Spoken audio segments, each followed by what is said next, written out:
Alright, what's up everybody? I'm back here with a Q&A with Justin A. This is going to be the first official YouTube video, so hopefully I actually break past a good minute. Well, anyways, the big question I was asked was, what is my opinion on ketosis? And people feel like that's like the best or the only way to really lose fat, and what are the pros and cons? So, big question. Shout out to my boy Chris. Thanks for bringing this one up, making me actually think. Ketosis. So ketosis isn't a thing you do, it's something that happens in your body.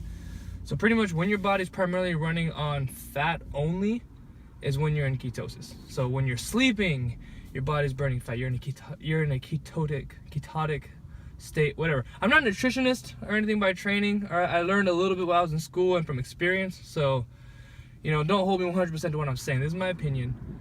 But reaching ketosis through a ketogenic diet, a very low carb, higher fat, higher protein diet. Pros of it, obviously it's a good way to reduce calories because carbohydrates can easily creep up in calories and they're not very satiating. They don't really keep you full. I can eat an entire box of cereal in like 10 seconds, but if I sit here and try and eat a pound of meat, I'm gonna sit there, be breathing heavy, and I'm gonna get tired, I'm gonna get full really fast. So the upsides of it is, higher vegetable intake, higher, healthy fats, higher healthy protein intakes. You're gonna get satiated and you're not gonna hit so much calories so easily. The downside of it is, some people, well, not really a downside, but some people don't necessarily need to be on a ketogenic diet.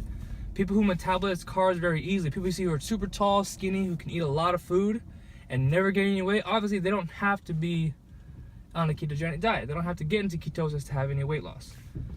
Somebody who's naturally very thick, bulky, if you look at strong men, power lifters, for the majority of the extremes of them, some of those people, unfortunately, their bodies don't respond too well to carbohydrate intake. So they would actually benefit from a ketogenic diet. But think this though, in science and everything, what they always tell us, let's get a little warm in here, that the dose of anything makes the poison. Too much water can kill you. Obviously, too much alcohol can kill you.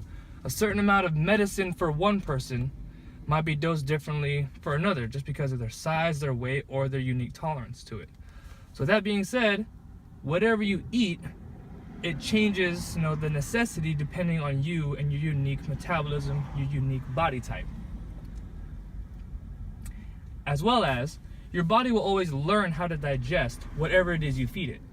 So if you never eat carbohydrates, like rice, pasta, bread, noodles, things like that, if you never eat that kind of stuff, and one time you go and binge on it, you're probably going to feel an upset stomach.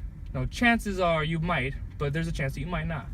Now, say if I never eat any kind of fatty foods, so I have my intake at a very, very low fat level, as soon as I eat some fat or some kind of fat intake, it's going to sit with me differently. So with that being said, my opinion is, if it works for you, it works for you. I've tried it before. I did okay with it. Only problem is I love carbs and I was finding myself binging if I had any at all. So in that case, for me, it was an unhealthy experience. And I didn't like the big jumps from being bloated to being shredded to being dried out, back to being bloated and full again. So I mix mine in. There's some days if I don't work out, my carbohydrate intake is lower. If I do work out very heavily for a few days and I know I have a big event coming up, like when I did my Spartan races before, I would increase it just knowing that I'm going to actually be utilizing all those carbs rather than just be sitting in my body, getting put through my bloodstream, getting stored into my my fat stores, all that. So that's why there's times when you might need it, sometimes when you don't. So with that being said, my opinion is, if it works for you. If not, it's not necessarily a bad thing to do once in a while. There you go. Not the simplest answer, but it's my opinion on the matter. Have fun.